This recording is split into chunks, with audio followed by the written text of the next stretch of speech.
नमस्कार, knocking-news.com में आपका स्वागत है। मैं हूं गिरिजेश वशिष्ठ। आज हम बात करने वाले हैं जो सर्वे होता है ना इलेक्शन का, उसके बारे में।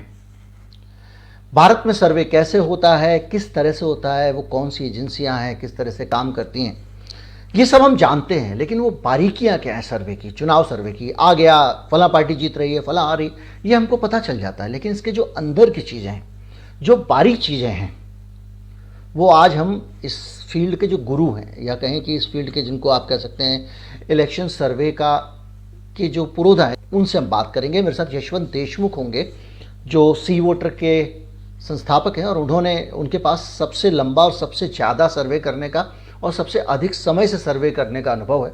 अलग अलग तरह की सर्वे करते हैं। उनसे आज समझेंगे कि कैसे आप सैंपल साइज लेते हैं, कैसे आप सर्वे करते हैं, कैसे आप चीज़ों को पता करते हैं, वो कौन से तरीके हैं। सारे सवाल पूछेंगे, पॉलिटिकल इन्फ्लुएंस पे सवाल पूछेंगे। कहीं मत जाइए, चैनल को सब्सक्राइब कर लीजिए, मैं अभी हाजिर होता हूँ। अगर आप हमारे चैनल को सपोर्ट करना चाहते हैं तो हमारा UPI ID डिस्क्रिप्शन में, उसके ज़रिए आप भुगतान कर सकते हैं। एक QR कोड भी स्क्रीन पर आपको दिखाई दे रहा होगा, उसको भी स्कैन करके आप भुगतान कर सकते हैं। बातचीत शुरू करते हैं यशवंत देशमुख से।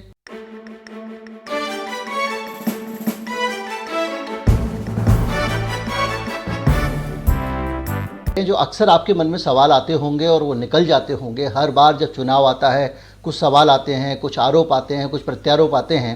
तो आज जो गुरु हैं इस विद्या के, वो हमारे साथ हैं, यशवंत देशमुख।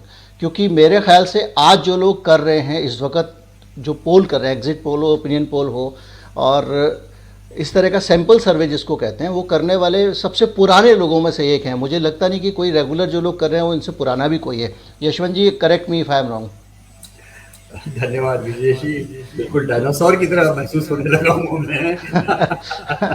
क्योंकि मैं आपको 95 से देख रहा हूँ, 2003 के इलेक्शन में हमने साथ भी काम किया, और तो अब तो बहुत सारे लोग आते हैं चले जाते हैं, लेकिन जो कंसिस्टेंसी के साथ आप काम कर रहे हैं। पोलिंग जो है वो मैंने भी बहुत विद्यालय में पढ़ता था उस समय। 84 के चुनाव में डॉक्टर प्रणय रॉय और विनोद दुआ जी को जब टीवी पे देखा, उस समय मन में आया कि मैं भी चुनाव विश्लेषक बनूंगा और पोलिंग के बारे में जानूंगा, सीखूंगा, कुछ काम करूंगा। तो स्वाभाविक सी बात है कि डॉक्टर प्रणय रॉय और उसके बाद में कुछ समय तक योगेंद्र यादव जी ने काफी अच्छा काम किया, वो पूरी तरह राजनीति में चले गए।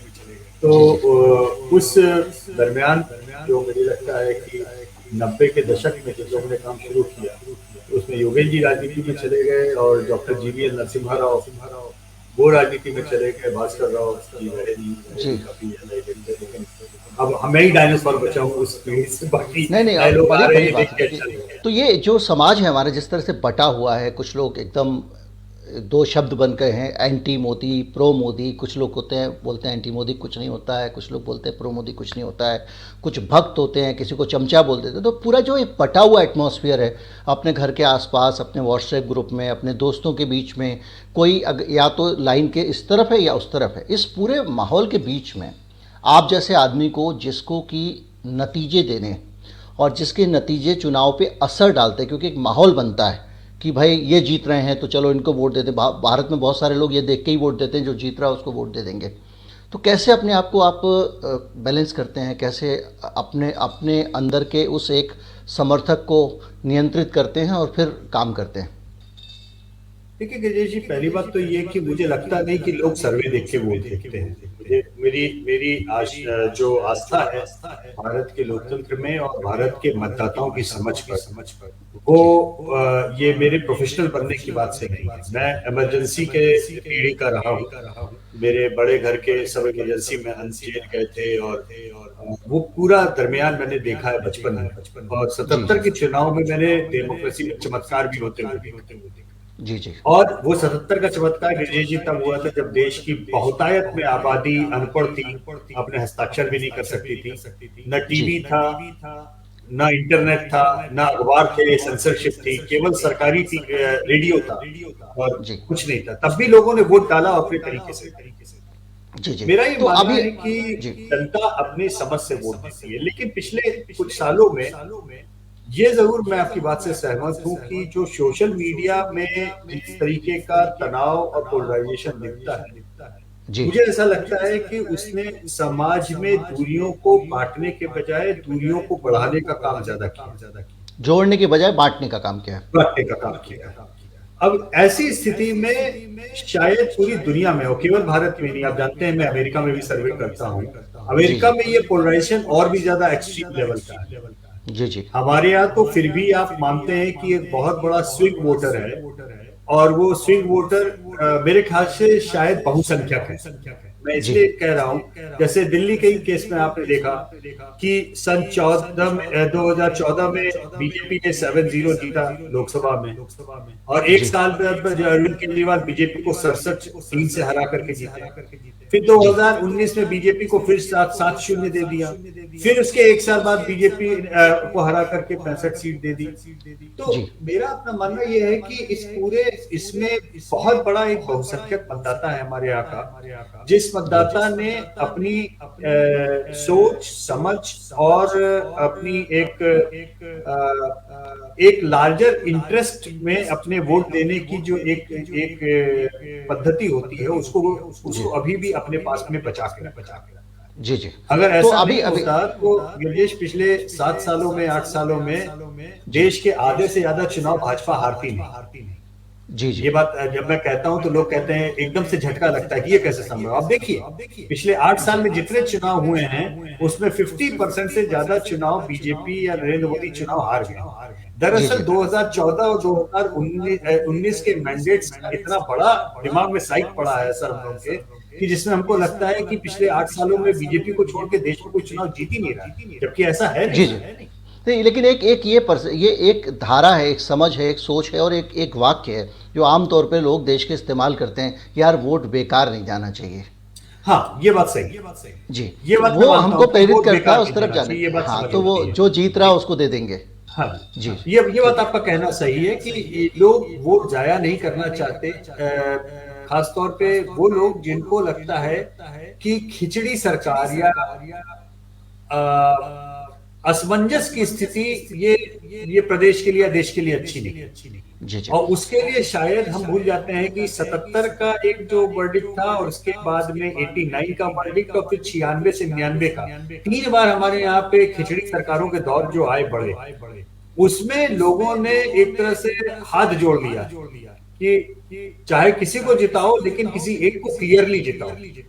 खिचपिच करके ऐसा मौका मत दो कि हंग असेंबली आए और हंग असेंबली के बाद में गवर्नेंस के ऊपर असर पड़े। ये लोगों की एक मन जरूर बनती है, ये बात आपने। अच्छा, एक चीज़ यशवंत जी, अभी ये सारे ये पॉलिटिकल विमर्श की तरफ मैं जाना नहीं चाहता हूँ, क्योंकि ये सारी बातें आप अलग अलग चैनल्स पर लोग आपसे सुनते भी हैं और हर जगह इसी पे चर्चा हो रही।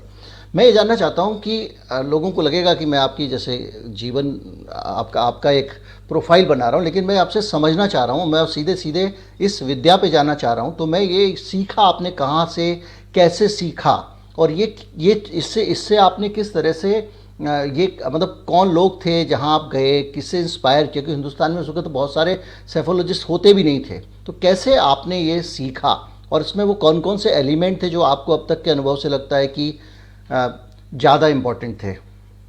जैसे मैंने बोला थोड़ी देर पहले कि सन 84 के चुनाव जो मैंने टीवी पे देखे थे, डॉक्टर प्रणय रॉय, हम स्कूल में पढ़ते थे, छोटे थे, विद्यार्थी थे, जी लेकिन उन दिनों बैलेट पेपर पे 3 दिन तक गिनती होती थी। जी जी, और फिल्में चला 84 करते के थे। चुनाव में हम लोग ने, मैंने पूरा देखा 72 घंटे का वो टेलीकास्ट, और मैं बिल्कुल एकटक देखता रहा। उल्टा ही होता था, घर में बाकी लोग कई बार कहते थे कि पिक्चर आए तो उठा देना, और हमारा होता था कि जब पिक्चर चल रही हो तब सो जाओ, और हम कहते थे जब डॉक्टर प्रणय रॉय और विनोद दुआ आ जाए तो उठा देना। तो जी जी उससे एक शौक चढ़ा। बाद में एक पत्रकार, क्योंकि पत्रकारिता का बैकड्रॉप घर में रहा लोगों का, पिताजी जी जी पत्रकार रहे, संपादक रहे, तो एक जी आदत मन में इच्छा तो ये थी कि पत्रकार बनना है। तो मूलतः मैं पत्रकार हूं। भारतीय जनसंचार संस्थान में जब मैं 93 में पहुंचा दिल्ली में, तो मैं पत्रकारिता का ही छात्र था, और मैंने उस समय अपना डिसर्टेशन किया था असेंबली इलेक्शन का, और वो कंप्यूटर का नया नया दौर था। जी जी उसमें तो विंडोज भी नहीं आया था, 286 कंप्यूटर होते थे, बहुत ही विचित्र किस्म के MS DOS के ऊपर। तो वो मैंने पहला डिसर्टेशन किया। मेरे भाई थे, उन्होंने मुझे थोड़ी प्रोग्रामिंग C++ में सिखाई, DBase पे काम करने के लिए, और वहां से मेरा ये सफर एक्चुअली में शुरू हुआ। और सच्चाई ये है कि मैं तब भी पत्रकार था और आज भी पत्रकार हूं। इसके बीच में केवल अंतर ये पड़ा है कि मैंने पत्रकारिता में रिपोर्टिंग की जो विधा थी जिसमें हम रिपोर्टिंग करने के क्षेत्र में जाते हैं विदेश जी, और 8, 10, 15 लोगों से अलग अलग बात करते हैं और हम एक रिपोर्ट फाइल करते हैं। केवल उस रिपोर्टिंग की विधा को मैंने शायद कोशिश की कि मैं 8, 10, 15 के बजाय 8,000, 10,000, 15,000 लोगों से बात करके मैं उस आंकड़े को जुटाऊं और उसके ऊपर आधारित तरीके से करूं। और आप सांख्यिकी पत्रकार बन गए। अब मैं सांख्यिकी पत्रकार, एग्जैक्टली, तो आपने ये बिल्कुल सही कहा। मैं तो सांख्यिकी ये जो पत्रकार बन गया। हाँ, तो ये आप जो लोगों से सवाल पूछते हैं, अक्सर ये सवाल उठता है कि भाई 8,000 लोगों से बात करके आपको कैसे पता लग जाता है कि इस देश में इतना बड़ा उतार चढ़ाव होने वाला है। ये जो कैसे सैंपल तय करते हैं, किससे पूछना है, कैसे चुनते हैं, ये क्या है कि ये पूरी विद्या क्या है? एकदम रॉ आदमी के तौर पे बताइए। समझिए कि आप 10वीं के एक स्टूडेंट को पढ़ा रहे हैं। जी, आपने बहुत अच्छा सवाल पूछा गिरीश जी, क्योंकि अच्छे सवाल में मैं एक बात ये कहना चाहूंगा आपको कि कई बार हमारे यहाँ पे समाचार चैनल जब सैंपल साइज बताते हैं तो सबसे बड़ा ओपिनियन पोल, सबसे बड़ा, हमने 50,000 से बात की, हमने 1 लाख से बात की। दरअसल सैंपल साइज बड़ा होने का मतलब ओपिनियन पोल या एग्जिट पोल का एक्यूरेट होना कतई नहीं। एक बात तो हम बल्कि इसका उल्टा होता है, इसका कई बार उल्टा होता है, क्योंकि आप गलत सैंपल ज्यादा ले रहे हैं तो आपके एरर और ज्यादा बढ़ने की गुंजाइश है। जी। तो पहला सिद्धांत तो आप ये समझिए, जिसे मैं बिल्कुल ही निहायत बोलचाल की भाषा में बताऊं, हमने घर में अपने देखा है, जिनको अम्मा के हाथ के चावल के खाने की याद हो, तो भाई पतीले में अगर चावल बनते थे तो अम्मा जो है वो चावल घुमा करके उसमें से एक आध दाना उठा करके और ऐसे दबा करके चेक करती थी कि चावल पक गया कि नहीं पक गया। जी। या सब्जी भी होता था तो एक टुकड़ा निकाल करके उसको छलनी से या चम्मच से काट के देख लेती थी हाथ से। आपको पूरा चावल पका है कि नहीं पका है इसके लिए पूरा पतीला भर के चावल खाने की जरूरत नहीं होती। आपको 2-4 दाने ही अलग अलग जगह से निकाल करके आपको पता लग जाता है। मेरे ख्याल से कहीं ना कहीं यही चीज सैंपलिंग विद्या के ऊपर भी काम करती है। जो रैंडमली सेलेक्ट किया जाता है, ये रैंडमाइजेशन बहुत महत्वपूर्ण होता है इसमें, कि हम बिना किसी पूर्वाग्रह के हम रैंडमली अपने सैंपल्स को उठाएं। रैंडम का अर्थ क्या होता है, जैसे बहुत अगेन बोलचाल की भाषा में बोले, लॉटरी लगना। मतलब अगर मानिए कि किसी शहर की आबादी 10 लाख है और 10 लाख की आबादी में हमको 1500 सैंपल करने हैं, 1500 के सैंपल के सिद्धांत पर भी आपके पास आऊंगा, तो 10 लाख लोगों के बीच में हमने 1500 लोगों की लॉटरी निकाली। यानी लॉटरी का मतलब यह है कि उन 10 लाख में से हर एक व्यक्ति को चुने जाने का पूरा ऑप्शन है, अवसर है, लेकिन चुने जो गए हैं वो बिना किसी बायस के लॉटरी के सिद्धांत से, लॉटरी के नंबर की तरह चुने हैं। और जब वो उनसे आप साक्षात्कार करेंगे तो उनका जो बैकग्राउंड डेमोग्राफी है, यानी जो सामाजिक स्ट्रक्चर के आप रिप्रेजेंटेटिवनेस मानते हैं कि भाई अगर समाज में इतने पुरुष हैं, इतने महिला हैं, तो उस सैंपल का भी उतने पुरुष उतने महिला है। किसी समाज में किसी जगह में अगर इतने फीसदी दलित समुदाय हैं तो उतने ही फीसदी उसमें लगभग दलित समुदाय के भी वोटर्स आएंगे।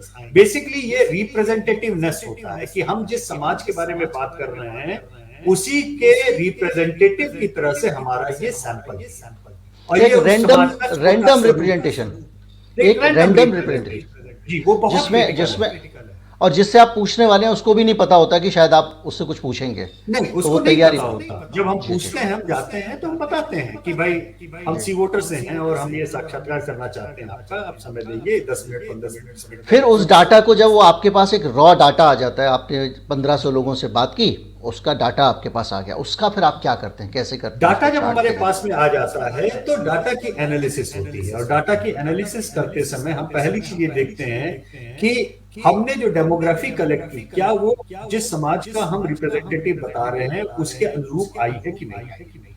कई बार होता है कि हम चाहते हैं कि 50% महिलाएं आए, लेकिन महिलाओं का रिस्पॉन्स रेट कम अगर हो जाता है तो हमारे पास में 30% ही महिलाएं आई, 70% पुरुष हो गए।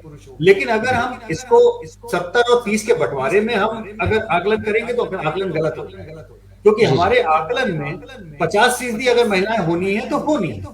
ऐसे में एक स्टैटिस्टिकल रेंज करके प्रोसेस होती है जिसके तहत आप उन 30% महिलाओं की बात को 50% के बराबर का वजन देते हैं, ताकि वो आपके फाइनल सैंपल में जो जिसे आप एनालाइज कर रहे हैं उसमें पुरुष और महिलाओं का अनुपात सही हो। इसी तरीके से तमाम जो डेमोग्राफिक वेरिएबल है ये सब अभी यहाँ समझने के लिए, जैसे मान लीजिए कि आपकी जो है 40 महिलाओं का रिस्पॉन्स आया, तो आप 40 का सवाया कर देंगे जो भी रिस्पॉन्स आया, जी बिल्कुल बिल्कुल सही आप कह रहे हैं। जो फाइनल एनालिसिस होगी उसमें उसका सवाया माना जाएगा, क्योंकि जी हमें फाइनल आउटपुट में महिलाएं उतनी चाहिए जितनी सेंसस में जी वहां की बताई जी जा रही हैं, या जी जी दलित उतने चाहिए जितने सेंसस में बताए जा रहे हैं, जी या एज ग्रुप के हिसाब से हमें फर्स्ट टाइम वोटर उतने चाहिए जितना इलेक्शन कमीशन बता रहा है। तो ये जी तमाम डेमोग्राफीज जो है वो ठीक से वेइंग की जाती हैं। पहली बात रैंडमाइजेशन, उसके बाद में भी रेस्पॉन्स के कारण, रेस्पॉन्स रेट की कमी के कारण या ऊपर नीचे होने के कारण फिर भी आपका थोड़ा बहुत रिप्रेजेंटेटिवनेस जो रह जाता है उसको वेइंग करके दूर किया जाता है। अच्छा, जब एक आपकी एक चीज़ और भी है कि आप बहुत सारे सवाल पूछते हैं। आपने पूछा कि भाई नेता किसको देखना चाह रहे हैं, पार्टी किसको देखना चाह रहे हैं। तो ये जो अब 10-15 सवाल, आप 10-15 सवाल, क्योंकि मेरे पास भी एक बार ऐसे ही रैंडम कॉल आ चुका है, आप ही की एजेंसी का था। हालांकि वो दिल्ली के बारे में सवाल पूछ रहे थे, मैं दिल्ली से बाहर रहता हूँ इसलिए मैंने उसको काट दिया, लेकिन एक बार मैंने जिज्ञासा बस उसको सुना ज़रूर था। तो ये एक आपके सामने उदाहरण ये भी है कि एक मिस सैम्पलिंग भी हो जाती होगी, और दूसरा उदाहरण ये भी है कि जैसे मुझे उसे सुनना था, जिज्ञासा थी, तो उसके लिए कुछ जवाब देने थे, तभी अगला सवाल सवाल आएगा। तो जी एक एक गलत सैंपल भी आपके पास आया, तो ये तो एक अलग चीज़ हो गई। लेकिन मैं उसमें जो आप 10-15 सवाल पूछ रहे हैं, तो वो जो 10-15 सवाल हैं, उन सवालों में इतने सारे रिप्रेजेंटेशन को खांचे में डालना, तो वो जो आपका 15,000 का सैंपल है मेरे ख्याल से, तो वो जाके अगर एक सवाल के साथ में उसको ऐसे करें तो बहुत कम हो जाता होगा ना। नहीं, ये तमाम दिक्कतें होती हैं उसमें, और इसीलिए हमको लगातार पूछना पड़ता है कि भाई जिससे बात हो रही है वो किस जिले में रहते हैं, हम जिस जगह का लेना चाहते हैं। क्योंकि आप देखिए कि जो मोबाइल के ऊपर बात करने वाला जब सैंपल होता है तो दिल्ली जी एनसीआर का एक यूनिट है। जी तो उसमें जब आपके पास में मोबाइल नंबर का पूल आता है तो उसमें दिल्ली नहीं आता, उसमें एनसीआर भी आता है। जी जी उसमें गाजियाबाद, नोएडा, गुड़गांव, ये पूरे इलाके, फरीदाबाद आते हैं। इसलिए हमको वहां जी पूछना पड़ता है कि आपका जी आपका वोटर कार्ड कहाँ का है, जी आपका जी उत्तर प्रदेश का है कि हरियाणा का है। तो जहां का आप बताएंगे उसके हिसाब से फिर हम आगे आपके पास में जी जी, बातचीत हाँ, करनी वरना शुरू आप वहीं करेंगे। ड्रॉप कर देते हैं कॉल को। अदरवाइज वो वहीं पे ड्रॉप होगा। और जी जी उसके बाद में भी देखिए, एक असत्य बोलने का अगर कोई जबरदस्ती कोई इसमें गलत ही हमको बोले तो गलत, फिर वो ये भी बोलेगा कि हम किसको वोट देंगे, या हमको कौन सा नेता पसंद है, या हमारी कौन सी मुद्दे हैं, इन सब के जी ऊपर इंसान चाहे तो गलत बोल सकता है, लेकिन असत्य को कोई क्यों बोलेगा? मेरा उल्टा मानना जी है कि जी असत्य बोलने का कोई कारण होना चाहिए। सामान्य रूप जी से स्पाइरल ऑफ साइलेंस, या जब लोग असत्य बोलते हैं, उसका एक ये भी बड़ी गंभीर रिसर्च की एक वो है कि कहां कहां पर लोग असत्य बोलते हैं। तो सामान्यतः माना जाता है कि जब किसी ऐसी जगह पे जहां सिविल वॉर चल रहा है, या फिर जहां पर लोकतंत्र बहुत खतरे में हो, या पुलिसियाई कार्रवाई, या किसी रायट्स या दंगे की संभावना हो, उस समय लोग सामान्यतः किसी से भी बात करने से बचते हैं, या बात करते भी हैं तो वो ऐसे जवाब देते हैं जो उनके आसपास के लोग सुनना चाहते हैं, ताकि वो उस जनता के बीच में कुछ अलग थलग ना दिखाई दे। ये एक होता है, लेकिन ये बड़ा रेयर है। सामान्य रूप से 99% जगहों पे 99% जनता सत्य ही बोलती है, असत्य क्यों जी बोलेगी? जी जी दूसरी चीज कि जब आप लोगों से उनकी दिक्कतों की बात करते हैं, हमारे साथ में देखिए एक जी ये फायदा ये भी है कि जैसे ही हमारे यहाँ हमारे रिसर्चर बोलते हैं कि हम सी वोटर्स हैं, लोगों का एक विश्वास भी बैठा हुआ है सी वोटर के ब्रांड पे, क्योंकि वो सामान्य तौर पर सारे सर्वे हमारे मीडिया में देखते हैं। उनको मालूम होता है कि हम जो बोल रहे हैं टीवी पे या अखबार में छपेगा, ये दिखाया जाएगा। उनको इस बात का विश्वास होता है कि जैसे आपको याद होगा कि सन 2015 में जब मोदी सरकार का पहला कार्यकाल पहले साल का पूरा हो रहा था, उस समय हमारा सर्वे आया था कि 70% लोग कह रहे थे कि जो उस समय लैंड एक्विजिशन वाला कानून बनाया गया वो गलत है। जी और वो जब छपा तो सरकार ने, मैं ये नहीं कह रहा हूं कि सर्वे को पढ़ के वापस लिया कानून, लेकिन मैं ये मानता हूं कि उसके छपने का भी एक असर हुआ। लोग जो पढ़ते हैं कि भाई 70% लोग मानते हैं कि ये भूमि अधिग्रहण जो है ये किसानों के विरुद्ध का फैसला है, किसान इसके साथ में नहीं आए हैं, तो इसके ऊपर पुनर्विचार की जरूरत है। सेम नहीं, वही चीज सरकार अभी हमारे किसान कानून पे हुई। तो कोई भी सरकार है जो उसके पास में सरकार खुद भी तो सर्वे करती रहती है, खुद भी कराती है, तो जानकारियाँ लेती रहती है। बड़ी बड़ी कंपनियां, आप तो जो है वो C4 आपका जो है वो शायद कॉरपोरेट के लिए ही सर्वे करते हैं ना। जी जी। हाँ, तो और वो भी सी पता लगाते वोटर हैं जो कौन सी है, चीज। हाँ जी, सी वोटर का काम मुख्य तरह से जो है वो मीडिया रिलेटेड है। हम लोग जी, मीडिया में करके मीडिया में लगातार छापते हैं कि पब्लिक किसी विषय पे क्या सोच रही है, और ये बहुत जरूरी आपने है गिरजेशी, क्योंकि आपने देखिए अपने मुल्क में जी जी वोट डाल के 5 साल के लिए जनता के लिए चुप रह जाने का प्रावधान है। जी। अब अपने आप पे 5 साल बाद जब दोबारा नेता वोट मांगने जाता है, पहले बार से दूसरी बार के बीच में 5 साल नेता जनता के पास में वापस जाता ही कभी पूछने के लिए कि आपकी मर्जी क्या है। जी जी जी। एक बार वोट दे दिया, टेकन फॉर ग्रांटेड। इसलिए ये मीडिया में सर्वे का लगातार छपते रहना जरूरी है, ताकि नेताओं को, पॉलिसी मेकर्स को ये पता लगे कि आप जो हरकत कर रहे हैं, जो आप काम कर रहे हैं, जो आप निर्णय ले रहे हैं, उसमें से किस चीज पे जनता आपके हाँ, पक्ष में अलग है। अलग टॉपिक पे जैसे रैंडम सर्वे वगैरह भी आते रहते हैं। तो ये आपके पास जैसे एक सर्वे आ गया और आपने देखा कि अब जब आप उसको 10 सवालों को या 15 सवालों को उन उन 15,000 लोगों में जो 10 कैटेगरी हैं या 5 कैटेगरी हैं, जैसे आपने कहा कि आप आयु में भी उसको बांटते हैं, जैसे आप जेंडर में भी बांटते हैं, जैसे आप दलित पिछड़ा अगड़ा में भी बांटते हैं, और कुछ और उसमें ये जो जैसे आप मान लीजिए कि एक सीट पे गए, चांदनी चौक विधानसभा मान लीजिए, चांदनी चौक विधानसभा में जो डेमोग्राफी है उसमें बनियों के वोटों की संख्या इतनी है और दलितों के वोटों की संख्या इतनी है और प्रवासी जो हैं जो पूर्वांचल के लोग हैं उनकी संख्या इतनी है। तो क्या वो भी रिप्रेजेंटेशन होता है आपके सैंपल में बिल्कुल। किसी तरह से उसको? अगर आपने रैंडमाइजेशन का सिद्धांत फॉलो किया है, अगर जी आपका सैंपल रैंडम है, तो वो उसी डेमोग्राफी के आसपास आएगा जो भी स्थानीय डेमोग्राफी है। जी। ये तो मतलब ये आपका रैंडमाइजेशन आपका जो सैंपल है, आपका जो आया है, उसका ये परीक्षण भी एक तरह से कि बिल्कुल अगर बिल्कुल। जिस प्रतिनिधित्व के साथ वहाँ लोग रहते हैं उतना सैंपल आया तो सैंपल सही है, और वरना आप अगर उसको नहीं करेक्ट आया है करेंगे। तो सैंपल में कोई दिक्कत है, जी जी। या आपके तब सवाल आप पूछने में कोई दिक्कत है, या आपके विषय में कोई दिक्कत है, कुछ ना कुछ तो कहीं अटका है जो सही सैंपल नहीं आया।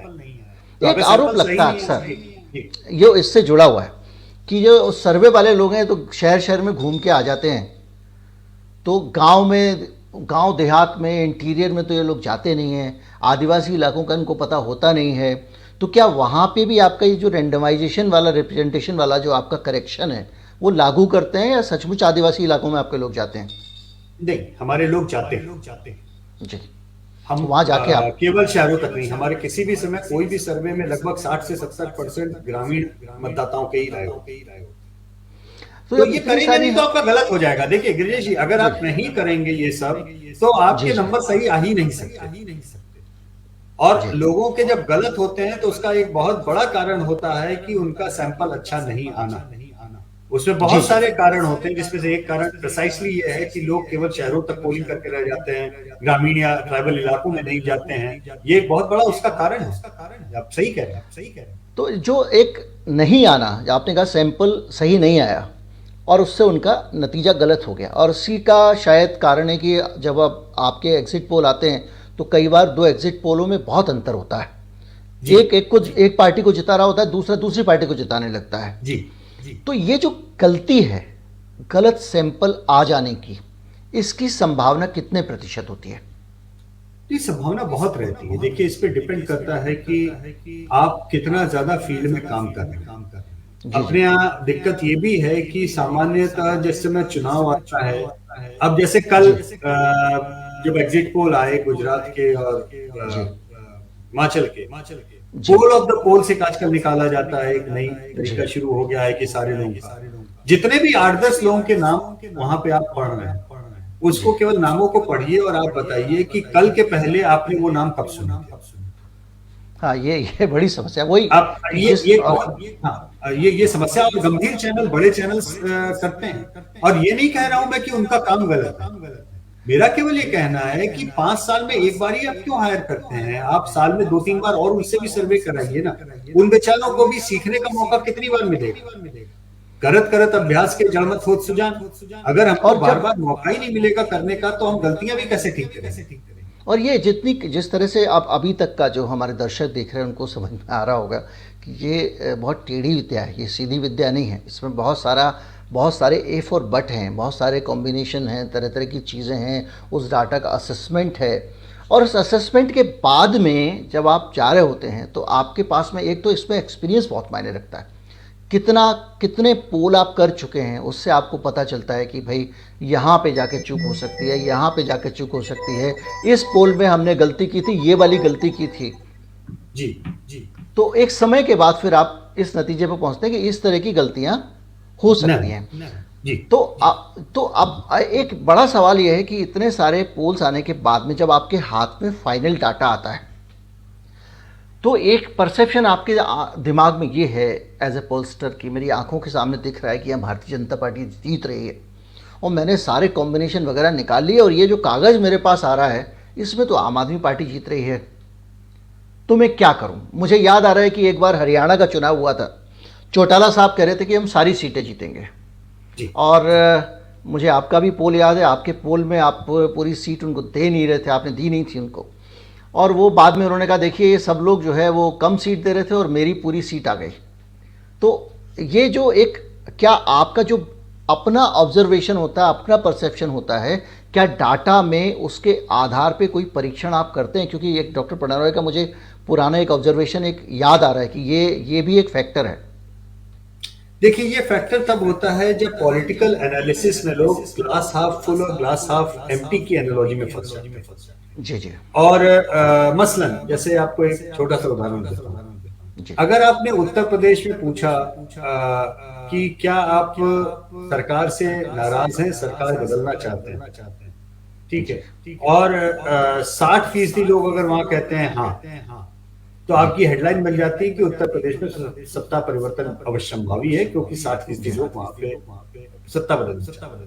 जी जी। लेकिन 40% जो लोग कह रहे हैं नहीं, वो ज्यादा महत्वपूर्ण वहां पे हो जाता है, क्योंकि वो 60% जो वोट हैं सामने वाले, वो समाजवादी पार्टी, बसपा और कांग्रेस में बटे हैं। जी जी। और अगर 40% ऐसे में बीजेपी को पोल कर ले जाती है तो बीजेपी 2/3 बहुमत की ओर बढ़ती है। जी जी। तो ये जो आकलन, ये जो समझ है कि ये किस तरीके से सत्ता विरोधी लहर काम करती है और किस तरीके से, अब कल गुजरात के हिस्से में देखिए, गुजरात में 50% के आसपास मतदाताओं को कहना था कि वो सरकार बदलना चाहते हैं, लेकिन वो 50% कांग्रेस और आम आदमी पार्टी के बीच में बढ़ गए। जी। तो एक स्वाभाविक सी बात है कि एक अपने स्टैटिक वोट शेयर, मतलब जिसे कहते हैं 48-49% जो बीजेपी का अपना रूटीन वोट शेयर है, उसमें ही जो पिछली बार वो 99 सीट पे अटके थे, उतने ही वोट पे इस बार वो कम से कम 30-40 सीट ज्यादा पा जाएंगे। जी। तो ये एक पॉलिटिकल समझ का तो असर पड़ता है, लेकिन मूलतः मुझे लगता है कि जो आंकड़े आ रहे हैं, जो जनता जो कह रही है, वो आंकड़े ऐसे ही आते हैं और ऐसे ही जाते हैं, क्योंकि उसमें मेरी व्यक्तिगत किसी भी राय का या मेरे सोच का कोई उसमें कोई भूमिका नहीं हो सकती।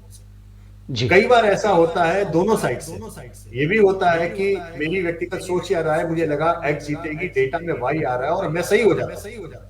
हमारी टीम कई बार गलत कॉल लेती है और हम कहते हैं कि मुझे याद है दिल्ली के चुनाव में मेरी आपसे बातचीत हुई थी और सारे के सारे पोल जो है वो अरविंद केजरीवाल को कम दे रहे थे, और मैंने कहा था कि कम से कम 40 सीटें उनके पास आनी चाहिए। बाद में आपने कहा था कि आपका अनुमान सही था, लेकिन डाटा अपनी जगह है, एनालिसिस अपनी जगह है। डाटा अपनी जगह है। इसमें प्रॉब्लम कहाँ आती है जी? जब केजरीवाल की पार्टी जैसा कोई एक्सपेरिमेंट हो जाता है, जैसे जिस पार्टी का पहला चुनाव है, जिस पार्टी का कोई पुराना कोई भी वोटिंग का हिस्ट्री रिकॉर्ड ना हो। अब क्या आपने एक जगह पे जहाँ पे मेथोडोलॉजी का सवाल छोड़ा था कि हमारे पास में डेटा आ गया, अब डेटा को हमने रिप्रेजेंटेटिव बना दिया। रिप्रेजेंटेटिव बनाने के बाद में हमने सवाल जो पूछा था कि आप किसको वोट देंगे, हमारे पास में उसका वोटों का आंकड़ा आ गया।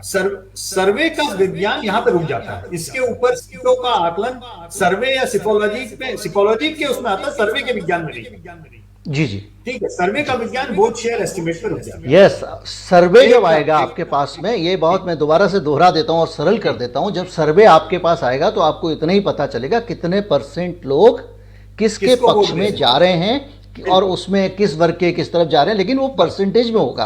उसको सीट में बदलने का काम फिर एक दूसरी विद्या होती है, वो जो विश्लेषण की विद्या है, उस विद्या से होता है ना यशवंत जी? बिल्कुल बिल्कुल सही जी आपने पकड़ा, क्योंकि वो जो सीट में बदलने का काम है, वोट को सीट का जी कन्वर्ट करना, ये एक मैथमेटिकल एक्सट्रापोलेशन। जी तमाम जी तरीके के सिफोलॉजिस्ट और सोशल साइंटिस्ट उसके लिए अलग अलग तरीके के अपने फॉर्मूले बनाते हैं, और कभी कोई फॉर्मूला सही काम करता है, कभी कोई काम। मतलब आप ये समझिए कि एक ही वोट शेयर अगर 10 अलग अलग एक्सपर्ट्स को दे दिया जाए तो 10 का सीट शेयर का कैलकुलेशन अलग अलग है।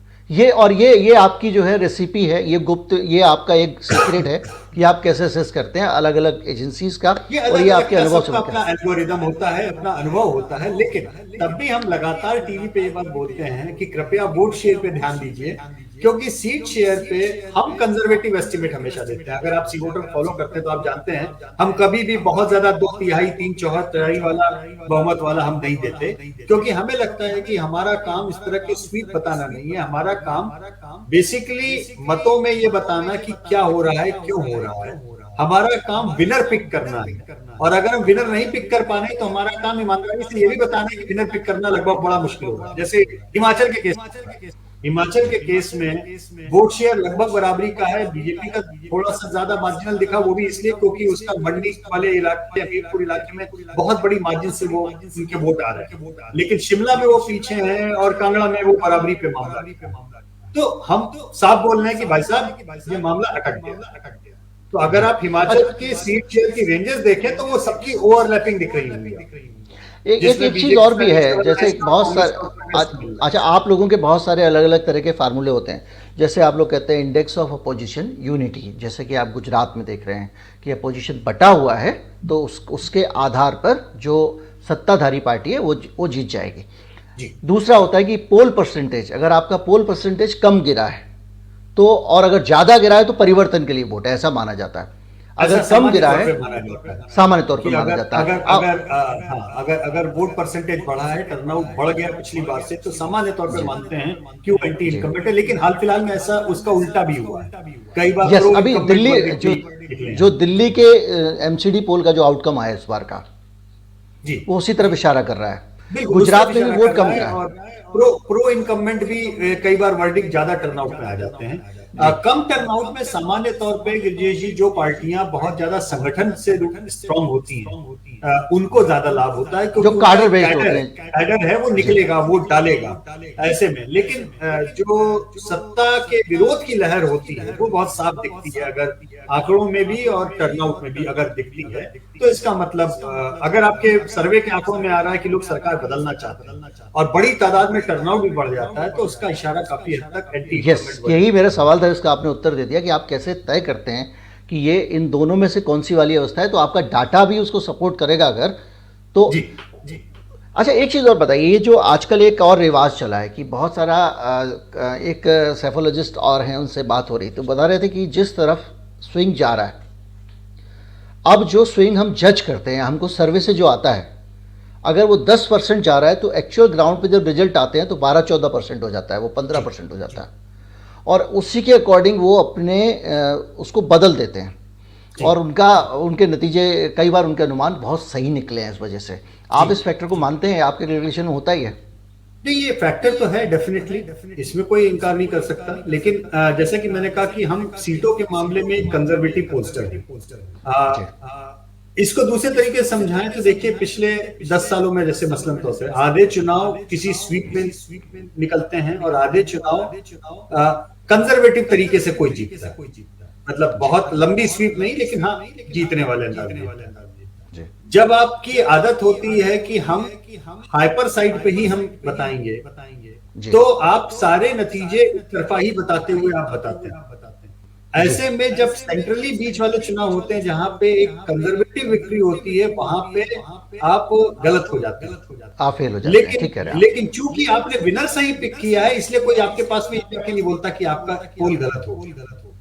अच्छा, पॉलिटिकल आपको इन्फ्लुएंस भी आता है कभी कभी करके? चैनल वाला बोलता होगा भाई हम फला पार्टी है हमारी जो है वो हमारी बहुत, जैसे आमतौर पे सारे चैनलों पे लेबल लगा हुआ है, ये गोदी मीडिया, ये गोदी मीडिया, ये गोदी मीडिया है, ये कुछ और है, ये कांग्रेसी मीडिया, इस तरह की बातें अलग अलग चैनल्स के ऊपर चस्पा है। तो जब आप उस चैनल में जाते हैं एज ए एक्सपर्ट, आप पोल करने के लिए, तो क्या कभी ऐसा होता है कि वो चैनल आपको कहे कि थोड़ा हल्कात रखना भाई, बीजेपी अपनी पार्टी है, ऐसा कुछ हुआ है? मुझे कभी आज तक इस तरीके का कोई प्रेशर नहीं है। कभी नहीं तो है। तो ये एडिटोरियल कॉल हो सकती है कि उन्होंने 10 सवाल दिए हैं, 10 सवाल के हमने रिजल्ट्स दिए, उसमें से वो 5 पिक करें, 5 दिखाने के लिए 5 न पिक करें, ये उनकी मर्जी हो सकती है, मैं उसमें नहीं जाना चाहता। लेकिन कम से कम मेरे पास भी कभी कोई चैनल ये कहने के लिए नहीं आया कि हमारे आंकड़े क्या ऐसे नहीं तो ऐसे होंगे। मैं उस तरह के कोई कॉल भी नहीं, मतलब ट्वीट भी नहीं करता, लेकिन आया भी नहीं। सही बात ये भी है, इसका सही आंसर ये होगा। तो जो एडिटोरियल लाइन है किसी एक चैनल की, अगर मान लीजिए वो राइटिस्ट चैनल है, वो चाहता है कि मैं मोदी मोदी ही करूं, और उसके पास में अगर आपका एक पोल आ गया जिसमें मोदी जी जो है वो हारते हुए दिख रहे हैं, तो ये तो मैंने चैनलों पे देखा है कि जब तक बीजेपी की जीत की उनको उम्मीद होती है तो जो एक आइकन लगा होता है जिसमें उन बीजेपी के रिजल्ट्स के साथ में जो फ़ोटो लगा होता है उसमें तो मोदी जी का लगा होता है। दोपहर तक जब पता चला कि पार्टी हारने लग गई है तो उन्होंने किसी और का लगा दिया, पार्टी प्रेसिडेंट का लगा दिया या स्टेट का चेहरा लगा दिया। इस तरह तो वो करते हैं। तो ये कभी हुआ है कि आपने उनको जो कुछ दिया हो आपके सेट ऑफ क्वेश्चंस में से उन्होंने सिलेक्टिवली उठाए हों ताकि वो एक परसेप्शन बदल जाए? ये हुआ है, और इस चक्कर में मेरा मुझे याद है कि सन 98-99 की बात है, जी न्यूज लॉन्च हुआ था, और इस सेलेक्टिव क्वेश्चनिंग के कारण मैंने उस चीज को क्वेश्चन किया था कि आप सवाल जो उठा रहे हैं सारे क्यों नहीं दिखा रहे।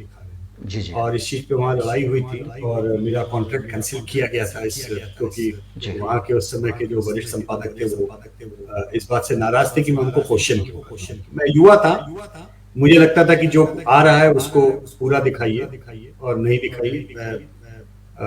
मैं किसी का भी नाम नहीं लेना चाहता, लेकिन हाँ इतना जरूर है कि उस अड़ियल रवैये के कारण मेरा कॉन्ट्रैक्ट, मेरी नौकरी गई थी। और ठीक है, गई थी तो गई थी, लेकिन उस अड़ियल रवैये का फायदा भी मुझे अब ये है कि कम से कम आप आज तक हैं आप, हम हैं, बने हुए हैं, आप बने हुए हैं और आपकी एक साख है। और दूसरी बात एक ये जी, आप संपादक हैं, मेरा केवल ये कहना मानिए, सपोज कीजिए आप चैनल के संपादक हैं, आपने सर्वे दिया, आपका एडिटोरियल हक बनता है, आप क्या दिखाएं क्या नहीं दिखाएं, मैं इस पे नहीं जाना चाहता हूं, लेकिन सेलेक्टिव तरीके से आप दिखाएंगे तो मुझे उसमें समस्या।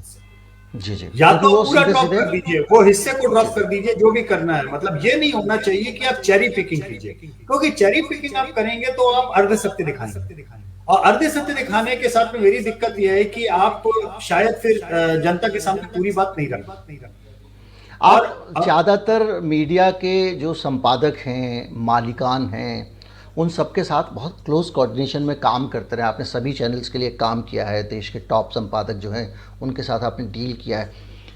आज जो साख का संकट है, आपको लगता है कि कहीं ना कहीं इसके पीछे एक वजह ये भी है, ये जो सिलेक्टिव अप्रोच है एडिटोरियल पॉलिसीज़ को लेकर, सरकार के प्रभाव में आ जाना या दूसरी चीज़ों में, इसके कारण क्या साख का संकट आया? ये थोड़ा सा आपके स्टेट से थोड़ा सा हट के एक नागरिक के तौर पर सवाल है।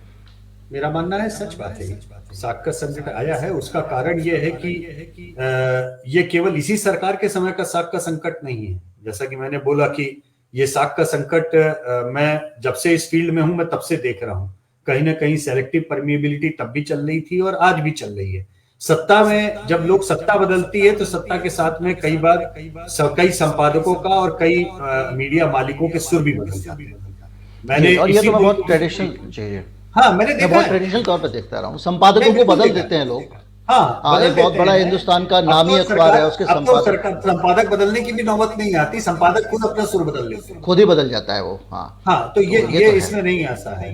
तो ये बात आपका कहना सही है। और उसका जब मैं अपने सर्वे से केवल रिलेटेड देखता हूं तो मुझे उस बात का दुख ये होता है कि भारत में सर्वेस को बरसाती मेढ़क की तरह से लिया जाता है कि चुनाव की सुगबुगाहट हुई और टर टर टर टर मेढ़क सारे शुरू हो गए।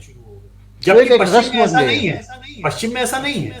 वहां पे 100 साल से अगर सर्वे वो कर रहे हैं तो हर हफ्ते दर हफ्ते वो चुनाव के सर्वे या नॉन पॉलिटिकल आइटम्स पे सर्वे लगातार आते हैं। वहां पे एक रस्म बन गई है कि भाई इलेक्शन, हाँ, तो वो उस पे आता है। और आप जानते हैं कि क्या पब्लिक सोच रही है, क्या कर रही है।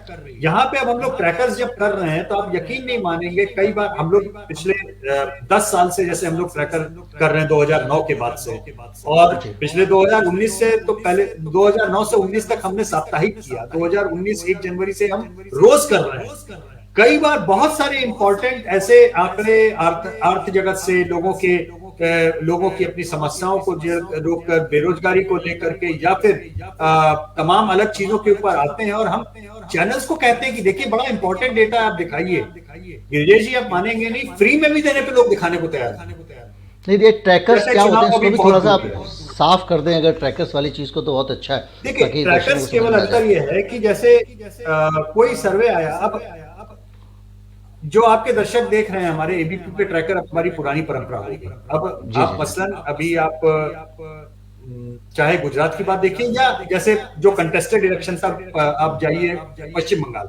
पश्चिम जी बंगाल में आप जानते हैं आनंद बाजार पत्रिका ग्रुप वहां पे सबसे पुराना बंगाली अखबार का ग्रुप है, जिसका एबीपी चैनल भी है। लेकिन उस समय हम लोग वो बंगाली वाले उस वर्ग के लिए काम कर रहे थे। हमने 6 महीने वहां ट्रैकर चलाया, और 6 महीने ट्रैकर में हमें लगातार ये बात असर्टेन की, हमने बताया कि देखिए ममता बनर्जी बहुत आराम से जीत रही है, बीजेपी नंबर 2 की पोजीशन पे पक्का आ रही है, लेकिन जीतने की हालत में नहीं जा रही, और बल्कि उल्टा हो रहा है। जैसे जैसे चुनाव करीब आ रहे हैं, बीजेपी तो 40% के आसपास स्टैटिक है, ममता बनर्जी का ग्राफ बढ़ रहा है, बिकॉज कांग्रेस और लेफ्ट फ्रंट के वोट पूरे ममता बनर्जी को शिफ्ट हो। तो ये जब हम लोग ने बताया, तो इसका 6 महीने तक ठोका ठोका ठोका ठोका करते हुए रोज के रोज बताने में एक ये फैक्ट वहां पे हो गया कि हाँ भाई ये इस डायरेक्शन में ऐसे हो रहा है, कारण उसका क्या है। तो ये जो इलेक्शन आते हैं, जैसे आपने एग्जिट पोल किया, एग्जिट पोल तो एक स्पेसिफिक इलेक्शन का पोल होता है। एक एग्जिट पोल ऐसा होता है कि भाई एक ओपिनियन पोल होता है कि भाई आपने चुनाव से पहले लोगों से पूछ लिया, आप तो ओपिनियन पोल कर नहीं सकते हैं, चुनाव आयोग की दिक्कतें हैं। लेकिन ये जो आपके ट्रैकर्स हैं, क्या इनका कंपाइलेशन करके भी कहीं पे कोई डाटा आता है, आपका कोई पोल आता है? बहुत डेटा आता है, आप यकीन मानिए। हम लोग ऑल इंडिया रोज सर्वे करते हैं 11 भाषाओं में, सारे राज्यों को कवर करते हैं उसमें जी। और तकरीबन 75 आइटम है। आप केवल 8-10 सवाल बोल रहे हैं, हमारे जो लंबा क्वेश्चनर है उसमें 75 सवाल हैं। उस 75 में से मुश्किल से 20 सवाल पॉलिटिकल हैं और 55 सवाल नॉन पॉलिटिकल हैं। जिन सवालों में घर की रसोई का खर्च कैसे चल रहा है, उससे लेकर के कोविड की बीमारी तक सब कुछ रहा है जी। उसी सवाल में से हमारा निकल के आया था, जिसके ऊपर हम लोगों ने, हमारा इतना बड़ा पेपर साइंस जर्नल में छपा, जब कोविड से होने वाली मृत्यु के ऊपर हमारे सर्वा जो 2 साल लगातार कोविड ट्रैकर किया, और हमने उससे पूछा कि घर में आपकी क्या किसी की मृत्यु हुई कोविड से। उसमें जो हमारे पास में आंकड़े आए, उन आंकड़ों ने सिद्ध किया कि जो सरकारी आंकड़े हैं कोविड की मौत के, उससे 8-10 गुना ज्यादा दरअसल मौतें हुई। लेकिन उसका कारण कोई सरकार से तनाव या तनातनी मोल लेना नहीं था। उसका कारण ये था कि हमारे पास में आंकड़े आ रहे थे, और हम चाहते थे कि ये समझा जाए कि कोविड में जो लोग मर रहे हैं उनकी डेथ सर्टिफिकेट पे कोविड का नाम नहीं लिखा जा रहा है, क्योंकि उनका टेस्टिंग ही नहीं हुआ है, हमारी टेस्टिंग की कैपेसिटी ही नहीं। ऐसे में प्रधानमंत्री जी ने इतनी बढ़िया जब स्कीम लॉन्च की कि कोविड में जो लोग यतीम हो गए, जो अनाथ हो गए बच्चे, उन बच्चों को शिक्षा के लिए उन्होंने स्कीम निकाली कि उनको नवोदय विद्यालय में या केंद्रीय विद्यालय में पूरी उनकी शिक्षा का व्यवस्था हो। लेकिन अगर 1 लाख बच्चे यतीम हुए हैं और उसमें से केवल 1500 बच्चों को ही सर्टिफिकेट है कि उनके माँ बाप कोविड के कारण मरे हैं, तो कैसे वो 99,000 या 98,000 बच्चों को न्याय मिलेगा? ठीक है। और एक चीज और भी है, सरकार जो होती है, सरकार को आंकड़ों का स्वागत करना चाहिए, और खासतौर पे नकारात्मक आंकड़े सरकार की आंख हैं, जिससे उसको दिखाई देता है। और होता दुर्भाग्य से ये है कि जब कोई मीडिया में कोई रिपोर्ट आती है या कुछ ऐसे आंकड़े आते हैं जिसके कारण सरकार की लोकप्रियता पे असर पड़ रहा है, सरकार पे सवाल उठ रहा है, तो उसको कुचलने की कोशिश करती है। सारी सरकारें डिनायल मोड में, सारी मुझे लगता है कि डिनायल मोड में नहीं जाना चाहिए। मसलन जैसे कोविड वाले भी आंकड़े में हमने 2 पीस लंबे लिखे इकोनॉमिक टाइम्स में कि भाई ये कैपेसिटी का प्रॉब्लम। अच्छा, मजे की बात है कि सरकार उसमें ये कह रही है कि एक्सेस डेथ हुई, केवल सरकार ये कह रही है कि ये कोविड डेथ नहीं है, और सरकार गलत ये नहीं कह रही, क्योंकि जिस भी पेशेंट को उस समय जो हॉस्पिटल में मरा उस दूसरे दौर के 3 महीने के दौरान 90% लोगों की टेस्टिंग नहीं हुई, वो गए और अस्पताल में दम तोड़ी जी, और सरकार अंतिम संस्कार हुआ नहीं। और सरकार एक तरह से ये झूठ भी बोले, क्योंकि देखिए सरकार का अपना प्रोटोकॉल था कि जब आपके पास में कोई भी व्यक्ति आ रहा है, उसके अंदर कोविड के सिम्टम्स अगर हैं, तो वो कोविड की डेथ रजिस्टर होगी, एग्जैक्टली रजिस्टर होनी चाहिए। तो हाँ, ये आईसीएमआर की गाइडलाइंस भी थी। सारे राज्य सरकारों ने केवल एक तरह से ये मान लिया कि भाई ये रिपोर्टिंग में नहीं आया कि कोविड मारिया ज्यादा लोग, बस। तो जब और राज्य उसके बाद सरकारों में ने आंकड़े कम मिले तो केंद्र से, क्योंकि राज्य आप जानते हैं स्वास्थ्य जो है वो राज्य का विषय है, केंद्र के पास भी वैसे ही आएंगे। लेकिन हमने कुछ अस्पतालों में जब ये लिखा जैसे कि इसका बेहतर उपाय ये है कि आप अप्रैल मई जून 3 महीने कोविड के सेकंड राउंड वाले में जितनी मृत्युएं हुई उनको आप डिफॉल्ट कोविड डेथ मान लीजिए। उस डिफॉल्ट कोविड डेथ से ये होगा कि जितने भी यतीम हुए बच्चे जो अनाथ हुए उन सबका रजिस्ट्रेशन हो जाएगा स्कूल में। और मानिए उस दौरान कुछ 2-4 हजार बच्चे ऐसे भी रजिस्टर हो जाते हैं जिनके माता पिता कोविड से नहीं मरे, एक्सीडेंट में मरे, सपोज कीजिए, हाँ, लेकिन उनको स्कूल ही मिलेगा ना, उनका भलाई होगा ना अनाथ बच्चों का, तो इसमें बुराई क्या है? ये जरूरी है, ये बहुत जरूरी है। इसलिए सर्वे देखिए, हम लोग इलेक्शन से बहुत दूसरी डायरेक्शन में गए, लेकिन मैं केवल ये बताना चाह रहा था कि हमारे डेटा पॉइंट में लगभग 70 से 80% डेटा पॉइंट सर्वेस के non political, economic, health, social problems इनके ऊपर होते हैं। लेकिन देश का दुर्भाग्य यह है कि मीडिया को उन चीजों में इंटरेस्ट ही नहीं आता इस मुल्क। मैं बता रहा हूँ, मीडिया के लिए रस्म दिखाना चाहता है, मीडिया के लिए रस्मो रिवाज है मीडिया के लिए कि उनको जब चुनाव आएगा तो, और ये मैं आपको, और सर्वे मैं आपको मीडिया में मैंने एक लंबा समय जीवन का बताया 35 साल, और मैं आपको बता रहा हूँ कि मीडिया में जब जो सर्वे होते हैं, अब तो जो लोग न्यूज़ रूम में बैठे हैं उनका ध्यान भी उस तरफ नहीं है। सर्वे एक ज़माना था जब दूरदर्शन पे सर्वे आते तो फीचर फिल्म फिलर होती थी जी। अब सर्वे और सर्वे वाले डिस्कशन मीडिया में नतीजे आने के बीच में जो अंतराल है उसको भरने के काम के लिए इस्तेमाल करते हैं बहुत सारे चैनल। उनके लिए वो फिलर है कि भाई जब तक नतीजे नहीं आ रहे हैं तब तक बीच बीच में हम सर्वे पे बात करते हैं। कोई गंभीर परिचर्चा नहीं होती, स्वाभाविक सी बात है। कोई चुनाव होगा, चुनाव का कोई सर्वे आएगा, उसमें एक पार्टी जीतेगी, एक पार्टी हारेगी। जो जीतेगी वो ताली बजाती है, जो हारती है वो आपको उस पार्टी का एजेंट बताती है, हाँ, एजेंट बताती है, और ये सर्वे बेकार है, ये है, वो है, और आपका सन 72 में गलत हो गया था, 71 में गलत हो गया था, इसलिए आपका इस मामले में आपको मैं कह सकता हूं कि हमारे पास में कम से कम 4 पार्टियों के ऑफिशियल वो हैं जो उन्होंने हमारे खिलाफ प्रेस कॉन्फ्रेंस की। तो आपका सर्टिफिकेट कांग्रेस का भी है, भाजपा का भी है, सबका भी, और भी 4 जो ऑफिशियल प्रेस कॉन्फ्रेंस की कि ये हमारे खिलाफ काम कर रहे हैं। तो देखिए उससे फर्क नहीं पड़ता, लेकिन हाँ जिस चीज से फर्क पड़ता है ये कि किसी भी पार्टी को या किसी को भी गलत चीज लग सकता है कि आप एट द 11th आवर आइए और आप बोलिए कि फलानी पार्टी। अगर आप ये 5 साल चुनाव के तुरंत बाद कंटिन्यूएशन में आपका 5 साल तक पब्लिक कैसे सोच रही है अच्छा बुरा, ये लगातार थर्मामीटर की तरह आए। जैसे शुगर के पेशेंट सवेरे उठ करके पहला अपना ब्लड टेस्ट करते हैं, ब्लड प्रेशर के पेशेंट पहले अपना ब्लड प्रेशर सवेरे लेना चाहते हैं कि कैसा रहा, क्या रहा। उसी तरीके से अगर पब्लिक ओपिनियन, जनमत के आंकड़े लगातार आए तो जनादेश में कोई शॉक नहीं लगेगा। जनादेश के समय ये नहीं आएगा चौंकाने वाले नतीजे सर्वे के अरे भाई साहब पिछले 5 साल से हम कह रहे हैं कि आपकी दुर्गति होने जा रही है, इसमें नई बात कुछ नहीं है, या आप अच्छा कर रहे हैं, इसमें कोई बुरी बात नहीं। तो ये लगातार मीडिया का काम है। मीडिया को जैसे पश्चिम में लगातार वो लोग दिखाते हैं हर हफ्ते सारे विषयों, और ये इसमें केवल इस छोटे से कुछ चीज। और सबसे ज्यादा बुरी बात क्या है गिरिजेश जी, सारे चैनल केवल और केवल सीट शेयर प्रोजेक्शन पे लगे रहते हैं। कल आपको बताएं पोल ऑफ द पोल्स आया, कम से कम 1 दर्जन एजेंसीज का उसमें होगा, उसमें से अधिकांश एजेंसीज ने वोट शेयर तक नहीं दिया, जो कि सर्वे की बेसिक रिक्वायरमेंट। उनको भी पता सीटी बिकनी है, सीटी चाहिए, क्या करेंगे वोट शेयर। और आप एक बात समझिए, प्रेस काउंसिल ऑफ इंडिया की गाइडलाइन है, उस गाइडलाइन में सभी समाचार पत्रों और समाचार चैनलों को साफ कहा गया है कि आपको सर्वे कौन कर रहा है, उसका पिछला इतिहास क्या है, किसने सर्वे को कमीशन किया है, क्या सवाल पूछे गए, उसको कितने इलाकों में किया गया, क्या मार्जिन ऑफ एरर है, ये सारे आपको बताना चाहिए, आवश्यक है जी। कितने चैनल बताते हैं, बड़ी मुश्किल से पीछे पढ़ के अब जहां पे हम लोग जाते हैं, हमारे जिससे काम होता है, हम पहले उनको कहते हैं कि पहले आप एक प्लेट चलाइए कि ये प्रेस काउंसिल के हिसाब से जितनी इंफॉर्मेशन है पहले दीजिए कि इतने लोगों से बात की गई, इस ड्यूरेशन में बात की गई, इतनी जगहों पे बात की गई, और हमारे आकलन में हमारा प्लस माइनस कितने परसेंट मार्जिन ऑफ एरर ये जो गंभीरता की कमी लगातार आ रही है मीडिया के हर चीज में दिखती है, हर खबर में दिखती है, हर काम में दिखती है, उसी के कारण उसकी साख जा रही है। और नतीजा ये है कि जो समानांतर मीडिया या कहें सोशल मीडिया, दूसरी चीज़ें जो हैं उनकी साख, आप सोचिए एक ऐसा मीडिया जिसको कोई भी खोल के बैठ सकता है, जिसको कोई भी चैनल बना सकता है, उस मीडिया की साख आप जैसे जो 70 छन्नी में से छान के कंटेंट देते हैं उनके ऊपर उनसे ज़्यादा उसकी साख।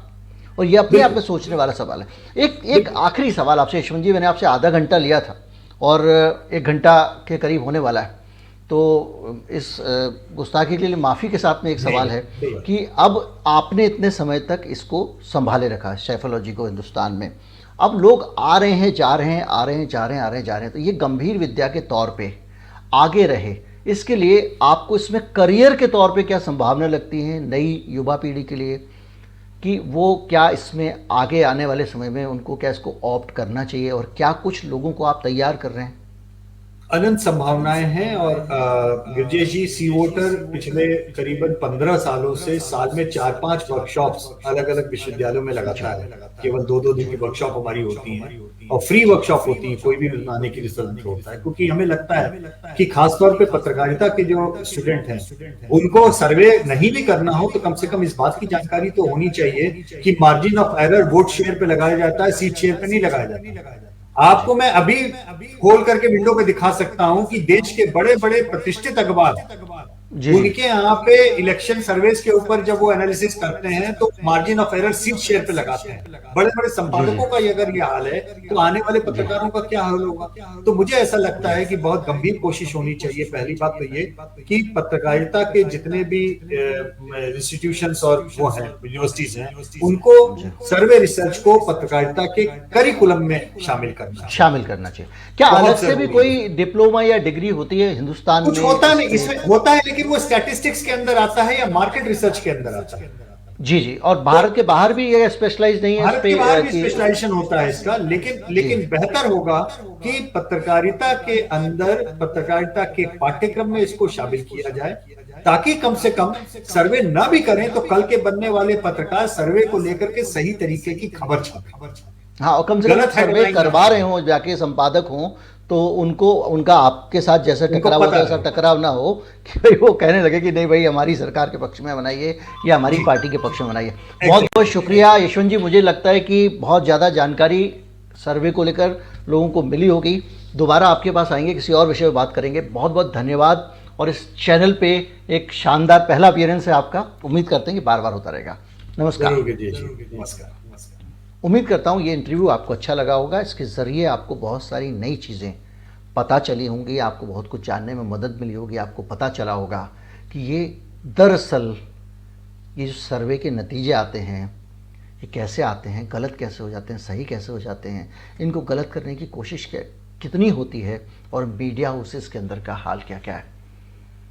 ये वीडियो राजनीतिक ना होने की बजाय मैं इसको सिर्फ उस विद्या और शास्त्र पे केंद्रित रखना चाहता था जो यहाँ पे जिससे जुड़ा हुआ ये सर्वे है।